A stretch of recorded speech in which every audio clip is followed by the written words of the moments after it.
Hello everyone, মই Shruti মোৰ YouTube চেনেলে আপোনালোক সকলোকে স্বাগতম জনাইছো। আশা কৰো আপোনালোক সকলোৱে ভালে আছে। সো মই আজি আপোনালোকৰ মাজলৈ লৈ আহিছো এটা লোকেল চিকেনৰ ৰেচিপি।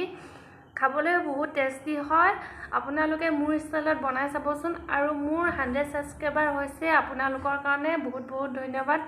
আপোনালোকে এনেদৰে আশীৰ্বাদ দিব যাতে মই আগুৱাই যাব পাৰো আৰু আপোনালোকে কেনেকুৱা ধৰণৰ ভিডিঅ' চাব বিচাৰে কমেন্টত কমেন্ট কৰি জনাব আৰু মোৰ ভিডিঅ'বোৰ কেনেকুৱা পাইছে তাকো জনাব। সো এতিয়া ভিডিঅ'টো ষ্টাৰ্ট কৰো। ভিডিঅ' চাই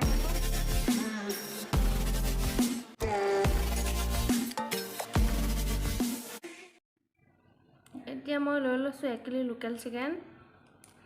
আৰু 3টা মই পিয়াজ মিহি মিহিকৈ কাটি লৈছো আৰু এফালে লৈ লৈছো নৰসিংহ পাত আৰু তেজপাত আৰু ইয়াতে আছে মিক্স মছলা চিকেন মছলা ধনিয়া পাউডাৰ গৰম মছলা লাল মিক্স আৰু হালধি এনেদৰে পানী অলপ দি কেনে মিলাই লৈছো তেতিয়া ৰংটো ধুনীয়া আহে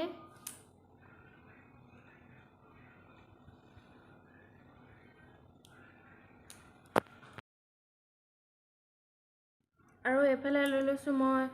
আদা ৰসুনৰ পেষ্ট কৰি লৈছো এফালে লৈ লৈছো বিলাহী পেষ্ট আৰু দুটা আলু এনেদৰে কাটি লৈছো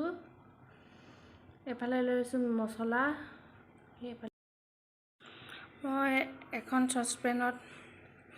এনেদৰে মিঠাতেল দি ললো আৰু দি দিছো মছলাখিনি আৰু তেজপাত কেইখন কিমান ডাঙৰ হৈছে মই কাটিবলৈ পাহৰিলো অলপ আপোনালোকে কাটি ল'ব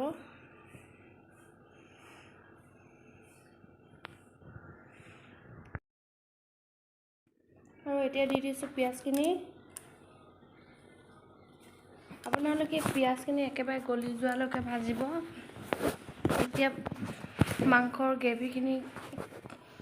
ডাঠ হয় পিয়াজখিনি ভালদৰে সিজাৰ পিছত দি দিছো এতিয়া আদা ৰসুনৰ পেষ্টখিনি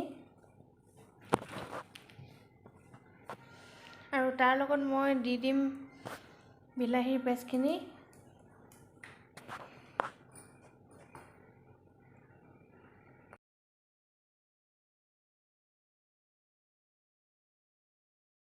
বিলাহীৰ পেষ্টখিনি ভালদৰে সিজি যোৱাৰ পিছত মই এতিয়া ইয়াতে দি দিম মই লোকেল চিকেনখিনি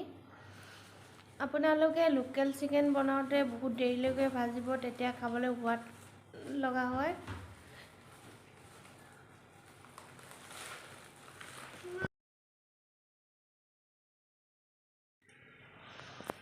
এতিয়া মই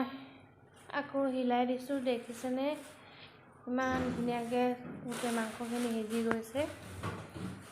আৰু গ্ৰেভিটো কিমান ডাঠ হৈছে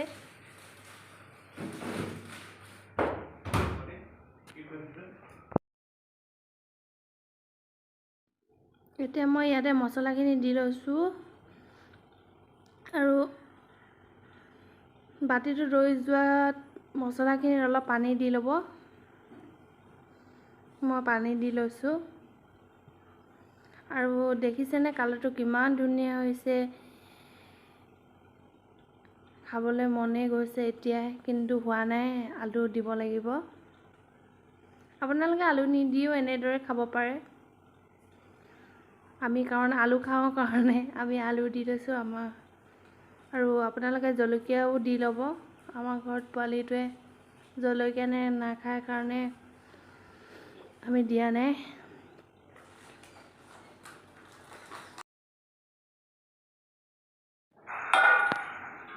ইয়াতে উতল অহাৰ পিছত মই দি দিছো জালুকৰ গুড়াখিনি আৰু দেখিছেনে পুৰা হৈ গ'ল মাংসখিনি সিজি আপোনালোকে কেনেকুৱা ধৰণৰ ষ্টাইলত খাই মোক কমেন্ট কৰি জনাব ময়ো তেনেদৰে বনাবলৈ চেষ্টা কৰিম আৰু মোৰ ষ্টাইলতো আপোনালোকে খাই চাব খাবলৈ খুবেই টেষ্টি হয়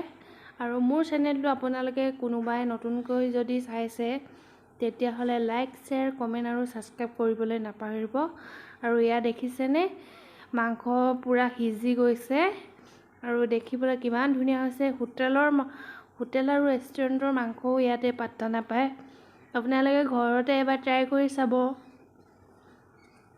আজিলৈ মই ভিডিঅ'টো ইমানতে সামৰিছো আৰু নেক্সট ভাল ভিডিঅ' দিবলৈ চেষ্টা কৰিম আপোনালোক